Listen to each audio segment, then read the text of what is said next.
Take me out to the arcade! Let's game! Make a game! What's a game? What's a game? I'm a Kamen Rider. I wonder what pitching a new game idea feels like. So, tell me about this new game idea. Okay, so it's a beat 'em up for arcades, Yeah? and it stars ninjas! Go on. And get this, they're also baseball players! Hold on, what? And they fight living baseballs, baseball bats and gloves, and a giant plane. Oh, and the final boss is a weaponized statue of a legendary baseball player! Are you feeling okay? I drank so much coffee! So yeah, Ninja Baseball Batman, a weird as hell arcade beat 'em up released by Irem in 1993 that languished in obscurity for years since its initial release. But thanks to emulators and exposure from high-profile YouTubers, most notably the AVGN, it's become a cult classic. I figure I'd cover this game this month because it's baseball season and Christian Yelich is already playing like the National League MVP he was last year. Now, in case anybody out there is wondering why I don't just cover an actual baseball game, well, the answer is simple. I suck at sports games. Nowadays, most people who recognize the name Irem know these guys for the R-Type series, which is one of the quintessential 2D shooters. But they did their share of beat-em-ups as well, including Blade Master and Undercover Cops.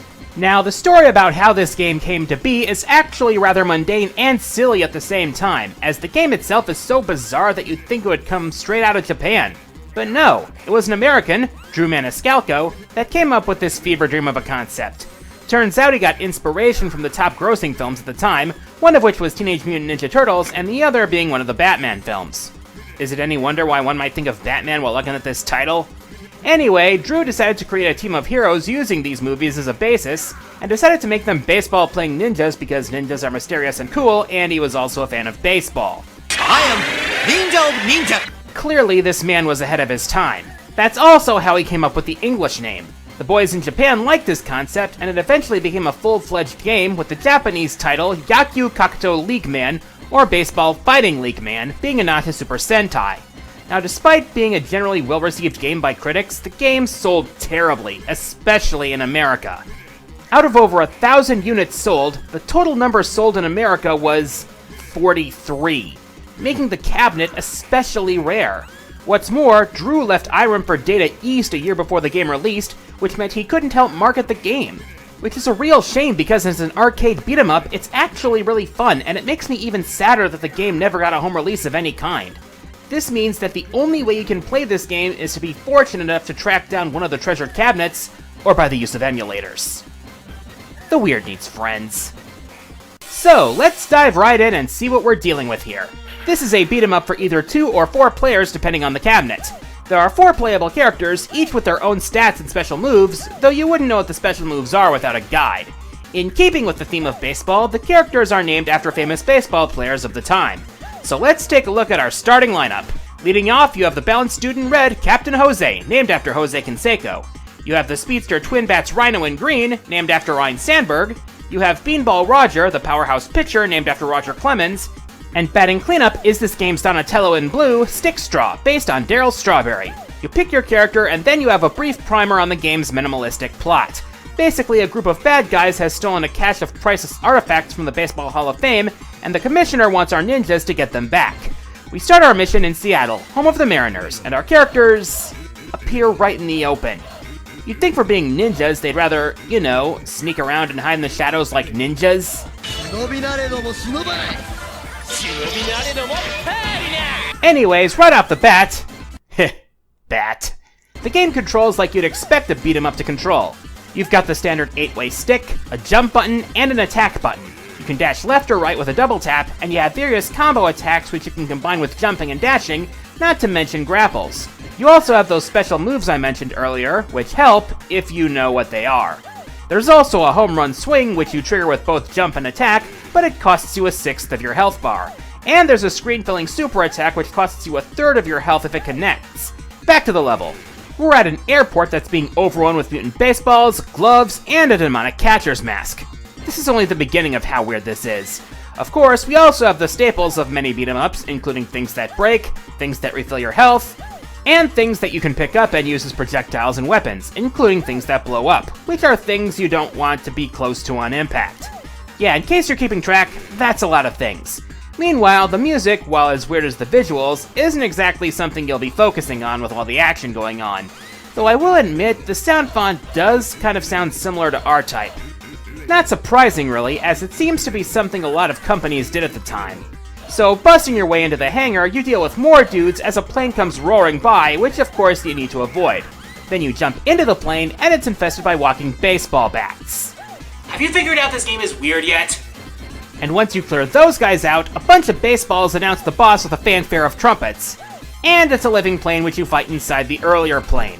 The boss's pattern is relatively easy to pick up since it is a first boss. You give it a few good smacks, knock it down, wait for it to retaliate, and occasionally deal with wind from its engines. During the fight, I found a pink heart which summoned a cheerleading squad which dropped a bunch of food. Hey, thanks! So I beat the boss, retrieve the golden bat, and head out to Giants territory, San Francisco. So we come out driving across the Golden Gate Bridge, mowing down more mutant baseballs in our Shinobi mobiles, trademark pending, until we get stopped by, what else, a bunch of the exploding barrel cliché. So the first enemies we fight on foot here are baseball players with jack-o'-lanterns for heads. Just a second, looking up haunted places in San Fran. Whittier Mansion, Alcatraz, St. Francis Hotel, whatever. Oh hey, product placement! So after these guys, we come across what look like saxophone alligators and living smog. Okay, so I guess these are more thematically appropriate. And then this clump of baseballs combine into this human-shaped thing, and it kicks my ass because I'm an impatient doo-doo head. So after beating that thing, the bridge breaks. Man, the taxpayers will be feeling that in the next audit. And we land on someone's private yacht, complete with baseball stewards, more Jacko-sluggers, and octopi trying to pass for squids. And after another Shinobi Mobile ride, we come across another new enemy, spring bouncing baseballs. After those and a few more octo squids, which can freeze you by the way, we see a mutant dune buggy drop off more saxophone gators. Yup, that's our boss right there, and it's called Madlax. Are you sure we're not actually in LA? Anyway, its attacks are a kiss only a manufacturer could love, dropping off more enemies, and spinning around as it tries to mow you down. Fighting this thing was simple, though I was reminded that you still have to land one more hit after dropping its health apparently to 0. Anyways, Madlax gets a bath, we get the golden ball, and we're off to Vegas. After a bonus game which consists of button mashing. So we arrive in Vegas, which doesn't have a Major League Baseball team, but was probably picked because of all the sports betting. And to the surprise of a whopping 0 people, it's a casino level. Heck, the first enemies you encounter are walking playing cards, and they're aces no less. Also, after another ride in the Shinobi Mobile, you encounter aliens. You'd think the security at Area 51 would be a bit more absolute. Who knows what kind of secrets are supposed to be hidden in there. In this stage, the number of enemies starts to ramp up considerably. Also, you get a part where you duke it out on a craps table. You know, there's a joke here that kinda writes itself. Funny though, we've gotten this far into the level without a slot machine, and it's the boss. Because what else could it be? And besides the fact that it cleverly changes up its attack pattern as it loses health and pieces of itself, it triggers the slot machine in the background, which causes several other attacks to occur. So you eventually beat the jackpot out of the guy, and your prize is a golden baseball cap. And without any hints whatsoever, our heroes decide to head off to Texas, home of the Rangers. And for some unknown reason, this is the spooky level in this game. I'm guessing this is in reference to the ghost towns of the Old West, but they took this even more literally. I mean, we haven't even set foot in the saloon and we're dealing with phantom baseballs. And wait, this is a full-on haunted mansion here. Not only are there actual ghosts in this house of horrors, but half the stuff in this place is possessed. Dressers, chairs, swords, refrigerators, violins, at least I think that's a violin. Dude, even the burgers are haunted. I'm dealing with haunted burgers for Palutena's sake. There's also enemies that can turn invisible, but still leave a shadow on the ground. And of course, a pumpkin head who's our Grim Reaper this evening.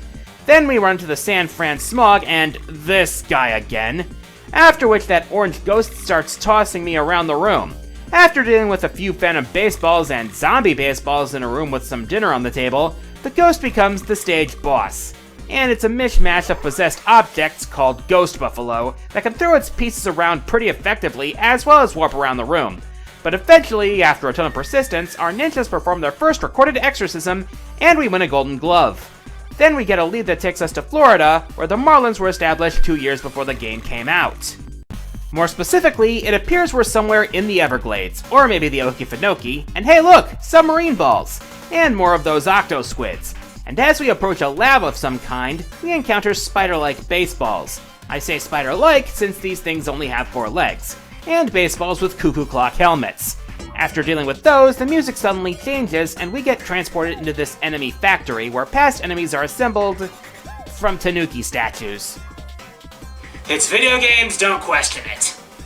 It's essentially just one big enemy rush at this point. Balls, bats, gloves, the whole works. And with the sheer number of enemies at this point, it kind of feels like this was meant to be tackled with multiple players. Of course, since I played alone, there's no way to be sure. After 3 rooms of this, we come to the boss of the lab, a giant mechanical alligator. Because gators are one of the animals associated with Florida, right? You may be able to get a few OTG hits in, but he also has a wake-up attack. Not to mention powerful jaws that you'll need to waggle your way out of. You can even knock off its tail and keep beating it up. This is one of the harder bosses in the game, but I eventually make a handbag out of him and pull out the golden cleats. Only the statue remains, but not before another button-mashing minigame. Once that's done, we head off to the most obvious location for an evil gang, Chicago, home of the Cubs and White Sox. And of course, it's crawling with gangster dogs with Tommy guns, see? Because it's obviously still the Prohibition era, see? Yeah, see? They even have a Model T to gun down our Shinobi-mobile, yeah! So we take care of the thugs, and we make our way to a bootlegger's cache of wine, where we confront the makeshift villain. And he's packing heat. Too bad the shotgun is pretty easy to read. The knives in the coat, decidedly less so. And it wouldn't be a gang boss in Chicago if he didn't send his goons after you. But whatever, we rub him out, get back the statue, there we go. Case closed. You know it just can't be that simple, right? And here comes the worst translation in the game. What actually happens is that, of course, the commissioner is the mastermind behind the whole thing, and he steals the items and dares you to come to New York to get them back.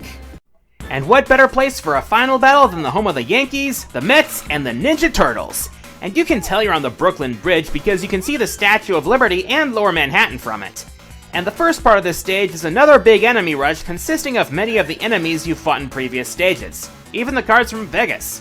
That is, until the stadium in the background starts flying around and dropping off even more enemies. So once you take care of them, you drop down into the stadium and... this guy again. And he's got more attacks this time, at least more attacks than I know of before. But I'm better at dealing with him by now, so I knock him clean out of the park. So I proceed further, and hello again, Windy Plane! Its attacks remain unchanged, but the fight is complicated by the bullpen. So I strike out the side, and I was expecting a full boss rush at this point. But no, it's actually time for the final boss. And... it's the Babe Ruth statue. Of course, what else could the final boss in a beat-em-up about baseball possibly be? Not to mention he's packing a ton of health, a swing so powerful it creates tornadoes, a tricky electrified slide attack, and a powerful jump attack. But I stick to my guns, and with one final swing for the fences, the Babe goes down. And now that the Commissioner's plan is foiled, there's just one thing left to do. And he is outta here!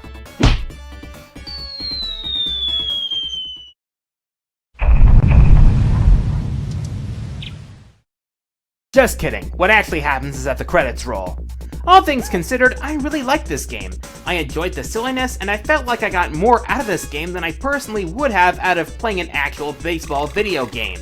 It's simple enough that anyone can enjoy it, it's delightfully bizarre in its design and theming, and it has all the action and chaos that a beat-em-up needs. It's a shame that this game was so obscure when it came out, but I guess ninja baseball players just don't have the draw of the Turtles, the X-Men, or the Simpsons.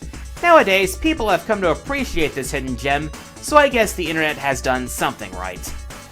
I'm the Quarter Guy, and it would be great if we could get this game re-released on digital platforms, but there'd have to be some rights issues worked out. Drew owns the rights to the characters, Irem owns the rights to the game. Maybe it's time for a company like Tozai to step in. I mean, it's thanks to those guys we got the R-Type remaster.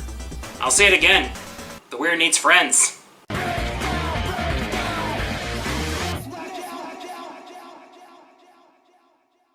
You know, I got friends that talk about anime a lot. Well, I like to talk about games a lot. And I gotta say, what were they thinking making the Blaze Blue anime only 12 episodes? I mean, the anime tries to take the plot of 2 whole games, including the stories of multiple characters, and tries to cram it into 12 episodes that are half an hour apiece. you need at least a 24-episode season for each one. Next time, top 10 games that could make great anime.